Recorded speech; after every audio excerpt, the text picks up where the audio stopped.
Welcome back, everybody. It is year 2 of the Miami Marlins franchise, and we are 7-14 to open the season. We only won 51 games in Season 1. We want to see the team get better here in Season 2, but there are some things we are somehow finding a way to do even worse. We are, by far, the worst home run hitting team in baseball, with only 8 in 21 games. This team hit 193 back in Season 1. And at this very moment, we are only on pace to hit 61.7 home runs. It has to get better from here. But really, the only player who's been a reliable source of power is a player who's looking like a real part of this team's future, and that is Augustine Ramirez, the rookie catcher who has 5 of our 8 home runs at this point. And you gotta like what we're seeing from him so far this year. There are things that have to get better defensively. He has had some trouble blocking pitches when we're consistently spiking balls into the dirt. This has been a weak point to the Marlins for a long time, and I want offense first and foremost right now. And Ramirez would be the team MVP 21 games into the year.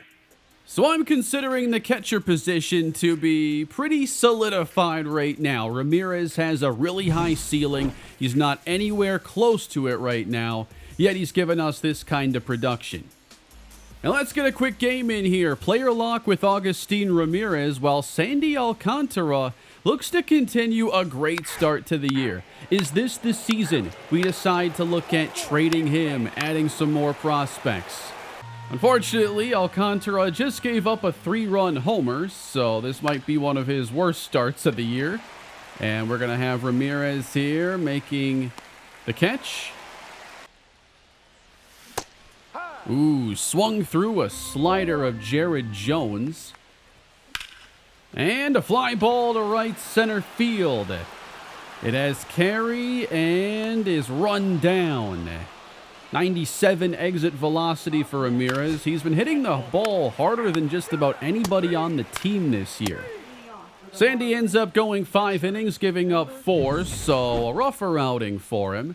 I just want to see those ratings come up just a little bit to make the possibilities of trading him a little more valuable for us. But we can also stretch it to next year if we need to. Ball 3. Working the count full here in the 8th inning, trying to load the bases or help mount a rally in some way. And that's a high drive, belted to left center.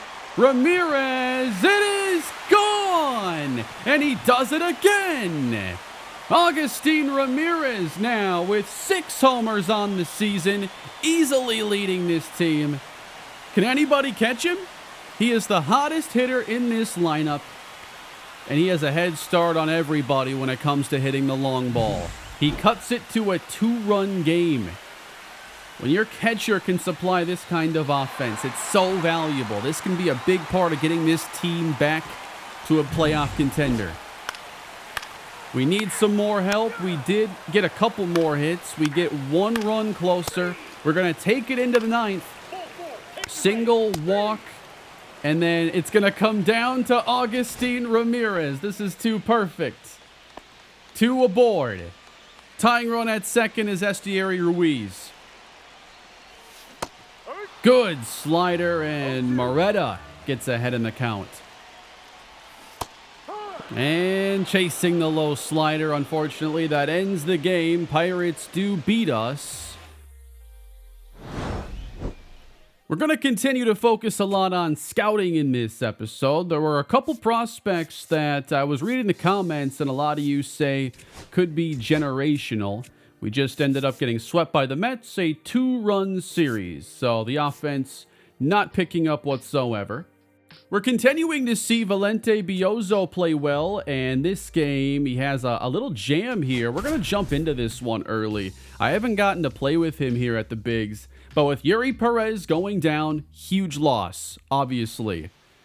But now Biozzo with the chance to, make a name for himself this year, and the bases are loaded in the 3rd against Bryce Harper. Throwing the sinker there at 89. 15-year career. That sounds like, man, I feel so old. Bryce Harper, only 1 year into the future.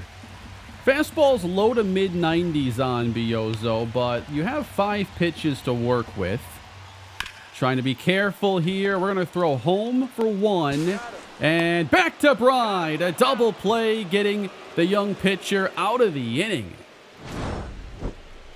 What do you think of these Phillies City Connects? I tend to like the City Connects, even if they don't feel much like Major League Baseball uniforms. I just kind of like something different every now and then. All right, it skipped us forward now. The next situation, tie game, 9th inning. Connor Norby at the plate. I did want to talk about him because these numbers are getting to the point where it's too low to just keep playing him every day. I mean, they have slipped already in this episode about 20 points an average.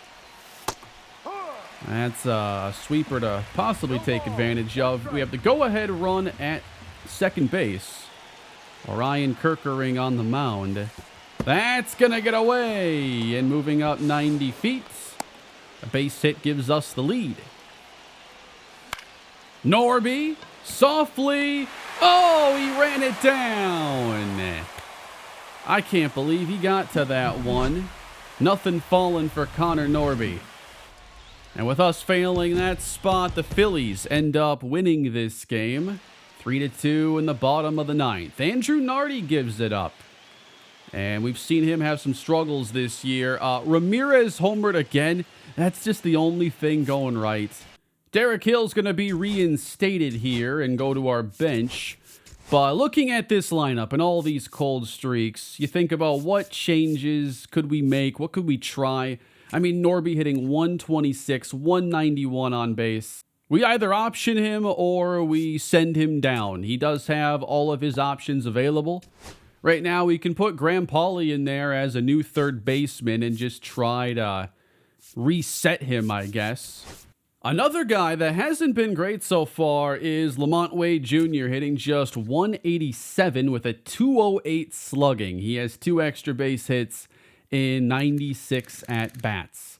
So numbers significantly falling off from where he was a season ago, and his overall is actually dropping. And we're just going to keep sending down Kyle Stowers here and see if there's another injury that pops up. Rough week here for the Marlins. Zach Wheeler trying to go the distance, but we end up winning the game 1-0. Again, I wish they would tell us like when these runs were scored. I don't like that they took away the whole game log and everything. Sandy goes 8, striking out 10. Dane Myers hits the only run of the day on a solo homer. So back to scouting again. I know I scouted like the top 2 ranked players. They fell down the board, and then I scouted other players. I was mostly doing that because I wanted to see if any of these other players would just stick to like a top 5 ranking. And we got good data here on John Grant and Daryl Frieden. So Grant is one of the top pitchers in this entire class. Really good walk prevention. We know that is a very key attribute. Grant throws a mid-90s fastball, curveball, sinker, slider. He's from Florida, going to junior college. It looks like a really, really good prospect that we could consider taking at 1. And then for Frieden, so a good shortstop prospect, now seeing 80 to 95 potential. Still could have a low starting overall. And very much more defensive-oriented than offense. So we're going to go back to Darryl Ingram and try to get this one to 95%, see if that potential range tightens up. It seemed like a lot of you thought that he was generational. Maybe we had a couple generational options here atop the round. And while Grant might not have like 99 potential, I still feel really good about where he's at. We're going to discover some more pitchers, or try to, in the Eastern region, and that's where John Grant plays, so we can then go from discovering in this region to scouting that entire region to finish up his profile and to get a bunch more info. Something else I've never checked was possible quirks for some of our drafted players and how those could impact their development. So we did see Johnny Grieve for the first time last episode and already getting some of that power development. And also, I forgot to really go into some of this information here before like playing with him for the first time. So I mean, we all saw last episode, it looked like he was a little bit more than 174 pounds. So I'm going to start looking at the body type slider and then just trying to find something that matches the actual height and weight. So Johnny Grieve here, heck of a diet for him in the last couple of weeks, I tell ya. But how about any other quirks? So Nelson Aiden actually has a quirk. Road Warrior. Performs better on the road. After shutting out Philadelphia, we do it again the very next day. Back to back. Wait a minute. That is 3 straight shutouts. Sandy went 8, striking out 10. Lamont Wade with 2 doubles. Good to see that. Edward Cabrera ends up going 6, striking out 8. And that's followed by Ryan Weathers then, putting up a 6-inning outing. So while the offense is dreadful to begin the year, our pitching has been a significant upgrade, and our rotation is doing a very good job. Oh, we actually have the best ERA in baseball right now. I didn't expect that. And what are we doing with it? Only winning barely a third of our games. We'll get the month wrapped up here. On to May. Ooh, Lamont Wade, a homer and a double. He's a triple from the cycle. Now up to a 242 average. Much better. We have 14 runs. All right, we're turning it around all in one game, apparently. Up the middle. Wade with his 4th hit. I don't think we'll leg out the triple here. It just took me to his next at-bat. Okay, I don't think I've ever seen that happen before. But he gets one more chance on a 4-for-5 night. Just put a position player out there and give it to me. No, the sweeper is chopped. No triple, but we score 15 runs here in one night. That'll boost the offensive numbers. Yeah, I don't think we have to finish that one out. Not really sweating this one too badly. Nice game for us. We had Graham Pauley hit a pair of homers and Conine goes yard. So you knew that eventually the numbers had to come up offensively. I would prefer it spread out over a couple weeks than like one night. Oh no, Xavier Edwards broken shin and he's going to be out 1 to 2 months. So I think we're going to end up putting him on the 10-day just a bunch of times then. Don't want to commit to 60 days off, but we're losing our highest average player. And we're going to have to find a new everyday second baseman. If this happened later in the year, you know, maybe then Johnny Grieve does look at making a move as we see that contact is starting to slide down. We can start to see some of these ratings changes. Drew Jones offense, that is on the rise. Love to see it. I did send down Joe Mack because he was not hitting well at AAA, but he's kind of settling in here at the AA level. So if we want to bring up an infielder, I mean, we have a couple playing really well right now, but Wagaman can't play second base. Javier Sanoja can, and I think he'll be the one to get the bump up to the bigs. And here's what we're seeing on Connor Norby. -3s to contact on righties, lefties, and his lefty power. Whoa, Javier Sanoja just got hurt. A bulging disc. He's going to be out 6 months. So we're going to have to go down now to our 3rd second base option. This was 1 day later. Trying to give Javier Sanoja a chance, and that is just terrible luck. So Graham Pauley then, he's going to move to second base every day, and now 3rd is opened up again, but Norby isn't playing that well. I'm going to give him like, you know, a couple games to hit, or we're making a move. But first, we're going back to scouting, and now getting Darrell Ingram here to 24 on the board. I don't know, it seemed like a lot of you thought he was generational. I'm not seeing it here. We saw some guys that were ranked highly atop the board last year's slip and really be more see potential prospects, and maybe he's one of those guys this year. We did get some more discovery done. J.J. Kohler, 76 to 99 potential. Could be a low starting overall, but that is really exciting, and he's a strikeout pitcher. With a high 90s fastball, that's a good find for us then. Then we got some players here who are going to be unranked on the board, but at least we find one intriguing option this week. feel like our discovery luck has not been anywhere near as good as last year. I have a couple outfielders here I wanted to get scouted. I have Ramon Ortega, and he's a power first, switch hitting corner outfielder. And then we have Fletcher Rankin, also a right fielder, but they're from different regions. And I just want to see if the high upside there checks out for the offense. I'm going to continue discovering some pitchers here in the East so that we can just get a bunch of information there. I think I'm just going to focus on that region because one of our top prospects is there. So we'll get him scouted along with a bunch of others also in the same region. I have no idea what we're going to do about second base, though. Having two guys go down with major injuries wasn't something I expected. Lamont Wade has a nice hitting streak going, and we just pulled off another shutout. Man, this pitching really is for real right now. And what happens with Norby? I put him back in the game, say, you better start hitting. He hits a home run, a 3-run blast. So he buys himself maybe a couple more days. Max Meyer, good outing. A jam here late. Bases loaded for Emilio Pagan. So Pagan came in a little bit early for this save attempt. Might have to get 4 outs. I feel like our pitching additions have been really good this year. Getting good numbers out of the bullpen as opposed to last year. The 0-2 or 1-2. Grounded up the middle. Lopez to Norby. Did I put him at second base? I must have. We put in a new pitcher apparently in the 9th inning, and the tying run's aboard. It's Elliot Ramos. I don't know why we're giving Seth Martinez the save attempt. He's been one of our worst relievers so far this year.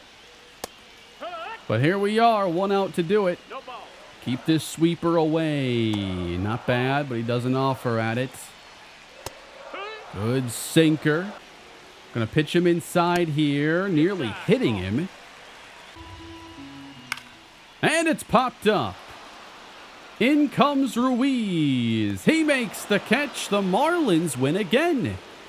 It feels like we're kind of getting hot here in this episode. Lamont Wade, a 5-for-5 day. So his average was low enough for me to make it a talking point, and then he puts together an 11-game hitting streak, nearly hits for the cycle, has a 4-hit game and a 5-hit game. He's suddenly hitting 273, but in his last 10, hitting 465. I am really impressed with our pitching right now. 6-0 the next day. Bride and Conine go yard, and Norby at least gets a double. 2 hits.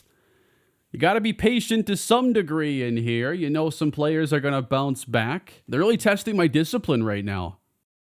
Back to scouting, where Fletcher Rankin goes up our board. Now it's 70-94 potential. Looking pretty good offensively. Low fielding and reaction right away, though. And then Ramon Ortega, he's going to drop down the board here pretty significantly to 102. He has some pop in the bat, but it knocks him down a level. And 4 more pitchers. We're discovering 4 every week. Jonah Judd, 92 on the board. He's from New York. Really high stamina pitcher, 22 years old. 63-81 potential, though, so maybe not the highest ceiling there. We have Seamus Parks, 119 with 61-94. Why is that stamina so low? Oh, he's a reliever, that's why. Okay. Makes a lot more sense. I forget you can discover relievers sometimes. So those 2 are going to join the draftable board at least. I'll let this pitching discovery ride another week. Let's scout Demetrius Cordero, first baseman with big pop, 6'4", 232 pounds. Just want to get all the information we can to make this first pick count. I want to play this next game, actually. We got Valente Biozzo taking the mound, and he's just been phenomenal since he's had to take over for Yuri Perez. He's made 5 starts. His shortest was 5 innings. And he hasn't allowed more than 2 earned runs in any of these games. Now, this all could suddenly flip on him, of course, but this is what you want to see from a guy who's 26, and you're really looking to see, can he be a big league everyday player or not? When you're 25, 26, you really want to establish yourself or at least start that process. We're getting there right now. So at 16 and 24, Marlins take the field again, trying to take another series. It hasn't been that bad the last month or so. Starting pitchers are in phenomenal form the last 22 games, and the offense the last 8, scoring 5.6 runs a game. Here's the farm report. We have the third-ranked farm system, by the way. We're seeing them highlight Nelson Aiden, number 16 prospect. Johnny Grieve, that average creeping up a little bit. Still a pretty low OPS. Starlin Caba not really hitting the ball that well this year. Unfortunately, that's a trend continuing from last season. And just seeing more pretty promising signs out of Meyer, White, and Snelling. And then Drew Jones at Double-A to hit 262, show that kind of power. He could be working himself back up. And I think there's a chance when we have the rosters expand, he's a part of that two-man additional bump to the big league club. But let's play a game here today. We got Valente Biozzo, start number 6. Playing against my old club from last year. It is the St. Louis Cardinals. We have the roof closed, by the way. I'm going to close that roof a lot more going forward, especially for day games. Biozzo, 2-2, and doesn't get the call on a really good knee-high curve. Risky pitch here, slider in, hangs it. Ruiz racing in, no, and it's past him. That's worse. It's going to turn a single into a triple to start the game. He's trying to score. He's out of his mind, and he's there. All the way home, Brendan Donovan. You know, a few months ago, I would have been losing my mind right now over a Brendan Donovan inside the park homer. Baseball's really weird. Here's Lars Nootbaar now. They just have no respect for when we have to throw home. Like, that was a ridiculous test by Donovan, but of course, the throw home was bad. All around. 1-2 now on Nootbaar, and Biozzo gets him looking. Lopez from short. Good throw. And the superstar of the Cardinals franchise rejoins us, Nolan Gorman. Crushed to left center.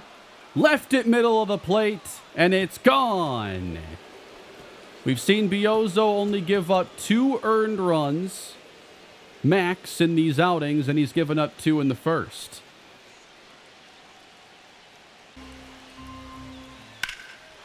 Another high drive, this from Nolan Arenado, and Sanchez makes the catch. We'll see if he can settle in, but it's a tough start. Facing Michael King, playing really well this season, making his 9th start. So we've had Ruiz now in the leadoff role for a while, getting on base enough, I think, to justify. Ruiz will get on base here to start. It's a single that I'm now trying to turn into a double successfully. For Estieri Ruiz, steal number 7. Pulled to third now. Otto Lopez grounds out softly. And Lamont Wade Jr. Hard to find anybody swinging a better bat right now than him. Under this one, Ruiz set up, and we'll hold off on advancing. And Jonah Bride, he has been able to turn back into that all-star form from last year, hitting .310, 4 homers. He's trying to catch Augustine Ramirez. Good slider just in front of it. And that's strike 3 in the dirt. Went to the sinker, and we leave Ruiz at second. Clipping the top edge, Biozzo. I like the command he's showing for the most part. Fastball to Gorman, you know, that caught too much of the plate. And a good curve that gets fumbled by Paulie will only get one. I mean, our defense isn't great when we're at full strength. You tell us to go to our third second base option, this is what you're going to get. Paulie. Oh, again? Paulie, come on, man. You've got to do better than that. I can't believe they just gave him a hit for that. Chris Rotundo. I remember trading him in my Cardinals franchise. I believe that was part of how we landed Luis Robert. And again, good curveball. He's putting it in just the right spots. But count runs full. Fastballs in there. Strike three.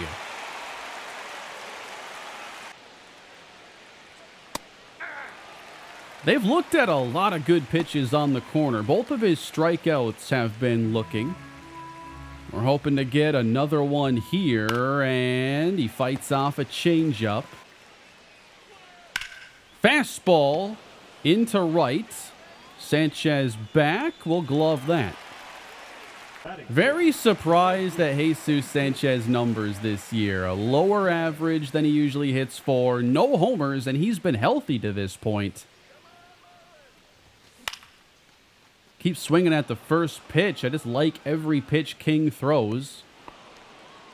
And then Griffin Conine hitting .215, couple homers. Still not where we want it to be if he's going to be even a short-term starter for a couple years.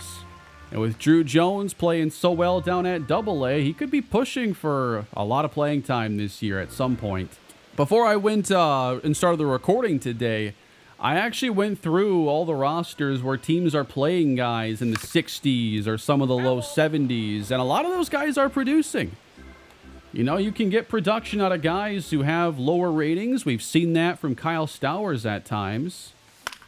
And if Jones already has his option, used for the year, I think we look at getting him some more playing time here very soon. Maybe next episode even. That's ball two. Backhanded, fading away, and throwing out Conine. What a play by Nolan Arenado. Pitching to Lars Nootbaar here, top third. 3-2, and it is blocked, but ball four. Nice block there by Ramirez on the curve. That's my favorite pitch of Viozo's so far. That's going to be a tough play for Conine, and he's going to find a way to make it anyway. And got to be a little more careful here against Gorman this time. So careful, we're not even giving him anything hittable. Didn't offer. It's going to be the second walk of the inning. Open for a ground ball, and it's just off the corner. And it's going to split the gap in left center. Arenado will bring home probably two. So Viozo probably having his worst outing so far, but there's still a lot of things I like in his pitches. 2-run double there. I decided to take us to the end of this game. I mostly wanted to see Viozo, but the outing didn't really go as planned, and that was evident the first at-bat of the game. Cards win this one, though. We come back to make it a 1-run finish. Hopefully he bounces back. There were a lot of good things I thought from him in that game. Sandy with a good outing here. Oh, a no-hitter in the 7th. While Norby has a 2-home-run game. He really is turning it around just in time. Yeah, we're jumping into this one. Oh, that's a cool little update here. Braves have won 11 straight games. All right, Sandy, only 72 pitches. Energy, I mean, it shouldn't be that high, but it's in a great spot. Rhys Hoskins.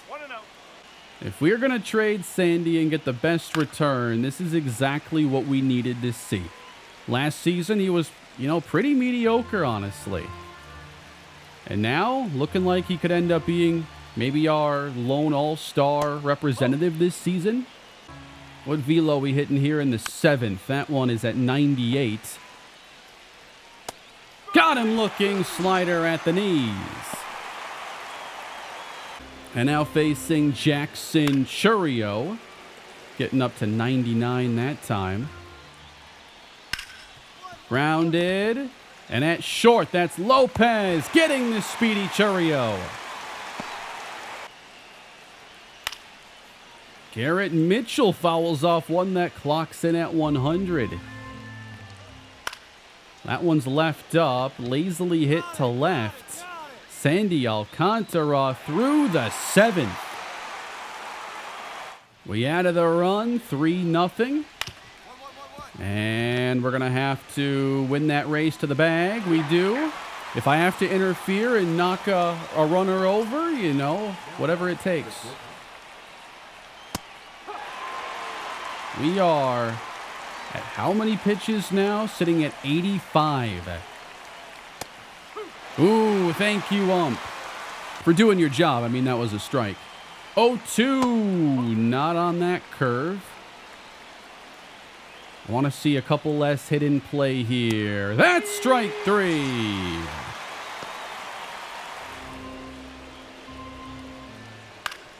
Ground ball. Lopez again, right to him. On the money, and we are through the 8th inning. We'll face Bryce Terang. And the 1-2-3 for the Milwaukee Brewers. 91st pitch, missing just up. Just off the plate. These misses aren't by much at all. Pull the string here. He puts a bunt down. Imagine our no-hitter was broken up by a bunt. The unwritten rules defenders would be going nuts right now. Looks like we're probably going to hit 100 pitches in this outing. But here we have a 3-2 count, and it's popped up in the infield. Lopez, out 25. Sal Frelick. I know he runs well. Would hate to see like an infield single here to the left side. We're going to try dropping in this curveball. Frelick, right to Lopez again. Perfect throw. Man, you get that perfect sound in a no-hitter, you will get scared. So, we are 1 out away, and it's Christian Yelich. Do you walk him to face Hoskins instead? No, it's going to be the former Marlin Christian Yelich. First pitch, change up. Strike 1. All right, now we're going high fastball. It goes center instead, 0-2. Sandy, he didn't get it on the 12-6.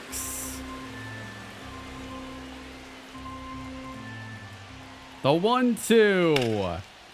Grounded right to first, and he has done it. A Marlins no-hitter for Sandy Alcantara. That'll be 2 of your top 10 prospects, please. What an outing, man. That was awesome to come into the 7th inning and for him to be that dialed in. I mean, sometimes you play with these settings and you know pitchers just can't hit a spot. And sometimes they're just perfect. You say throw a low strike, you get a low strike. Sandy was great and gives us a signature outing for a much improved pitching staff this season. We are fueled by 2 Connor Norby home runs today. And that is an awesome moment here in the franchise. Even if I only had to pitch 1/3 of it, it was the final third, I'll take it. They absolutely should put things like that on the awards page. Perfect games, no-hitters, cycles. I wish they would keep track of some of that stuff. And we should be seeing Sandy make it to the All-Star game this year. He is 2nd in voting right now. We actually have a reliever. Jesus Tinoco is 2nd in reliever voting at 30 years old. Sub-1 ERA. So teams are going to really want that skill set at the deadline. Augustine Ramirez could still make it. I think 2 catchers get in, right? They have to. You can't have a catcher catch the whole All-Star game. So I didn't feel like it when I started this episode, but it's beginning to feel like this team is taking some steps this year. We're winning some series. I think we're playing pretty well. I want to see how Biozzo now responds after that bad outing. I kind of like going into player lock here, and although I'm not playing with the pitcher, I still get to see how the game unfolds. So I do really enjoy this. Yeah, give me a righty here that's playing well. The last week or so in Connor Norby, he has erased the cold streak, and now he's going to smash one over the monster. I think we're going to clear that 51 win mark this year. I like to see us go under 100 losses. The turnaround for Connor Norby. 180, 5 homers, and just avoided being sent down to AAA. Facing Garrett Crochet and the 21 and 23 Red Sox. No, just a little late there on the 98-mile-per-hour fastball. Crochet wins that battle. Meanwhile, Biozzo does get through the first 2 relatively clean. Now faces Jarren Duran, 2 gone in the 3rd. Yeah, why is Norby here? I must have had him at second in one of these lineups, so let's see if he can make the play. Just got to throw it to first. Easy enough. Jonah Bride double, Ramirez walk. They're counting on us now. Connor Norby to break this game open. That one bounces away from the catcher, and we advance. 2nd and 3rd now, nobody out. And the changeup, strike 3. Low pitches, the toughest to lay off of. We do end up getting a run out of that at least, while Biozzo is indeed bouncing back nicely. We got the bases loaded this time, and we've chased Crochet out of the game. Oh, no! I was late. That's what I deserve. That should have been a grand slam. Now we're 0-2. That time, missed the cutter. I think that was timed up all right. But a strikeout for Norby, and then Jesus Sanchez hits the grand slam. Pretty sure that's his first home run of the season. And Biozzo, meanwhile, navigating a lot of this traffic all right. And then we give up 5 in the inning, so maybe not anymore. So we just blew a 6-0 lead. The Red Sox just had 7. All right, then. Got him again. Thought that was timed up all right, but Norby strikes out. Don't tell me we're going to drop this game, though, man. 7 runs in the 6th. They increase the lead in the 8th. Lamont Wade ties the game. Lamont Wade, very, very hot with the bat right now. Norby, not hitting lefties well this season, under a 100 average. Danny Coulomb, and I couldn't really see that pitch all that well. Up the middle, that's going to roll through. That whole at-bat, I was just, hoping that we would get something okay, because the afternoon sun there made the hitting harder to see than the other at-bats. Derek Hill, that is going to be blocked. And then Hill grounds this one, and he can't beat out the throw from short. Let's play this one out now. 8-8 with Dylan Coleman in the game. One of my favorite players on the team this year.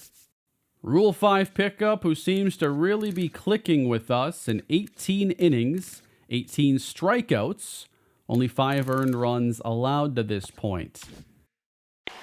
Wilyer Abreu at the plate. Trying to win it here for the Red Sox fans who are all on their feet. And that's going to be Ruiz in center. We'll make that play. Cedene Rafaela. Coleman gets strike 1 in there. That's laced to left in front of Conine. Base hit. Winning run at second. And now Connor Wong reaching out of the zone. Come on, you got to hit that bottom edge. Or bottom third even. I'm just trying to get a double play ball set up. Big 3-2 pitch. Got him right down the middle. Never saw the slurve coming. And now one of the Red Sox top prospects, Marcelo Meyer. Ooh, just a little in front of that one. Good fastball from Coleman. And a high fly ball directed to Derek Hill in right. We'll get this game to extras. Griffin Conine with a lot of speed there standing at second base.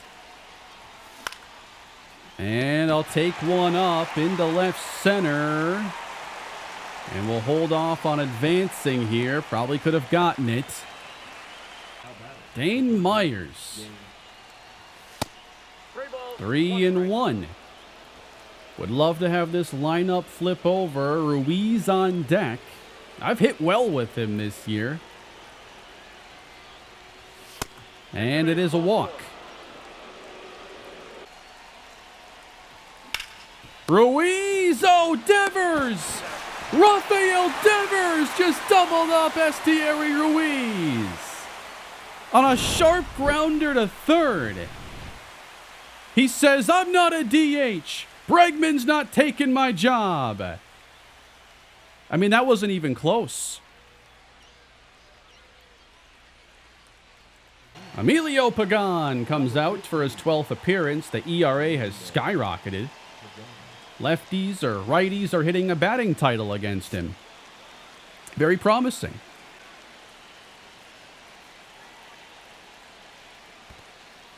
Bouncing away, trying to advance, and thrown away by Ramirez.